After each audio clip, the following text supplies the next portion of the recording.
To other news, there's a breakthrough in one of the country's highest profile unsolved murder cases.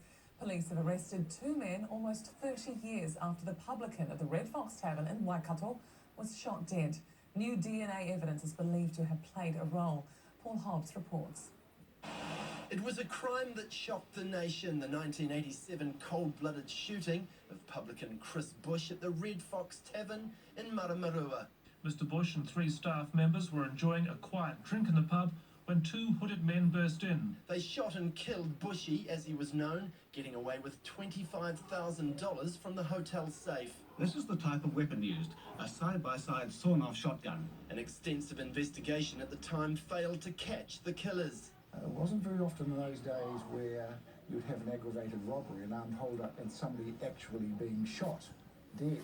But an appeal last month on Police 10-7 appears to have had a result.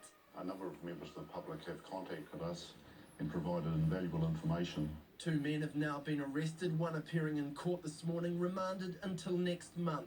The other due in court next week, the judge preventing us from naming them. Every time I drive past the Red Fox Tavern, I think about the fact that there was some unfinished business there.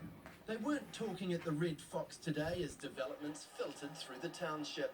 We've spoken to a number of locals who lived here at the time, and while they say they're relieved at news of the arrests, they don't want to speak on camera. You see, while there's suppressions in place, there's still a lot of uncertainty here over whether the alleged killers once lived amongst them.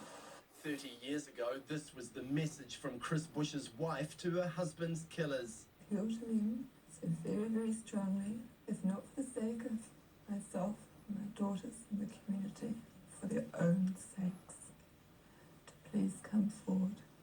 Today, Gay Bush told us she thanks the police for all their hard work. The arrests have finally brought her some closure. Paul Hobbs, One News.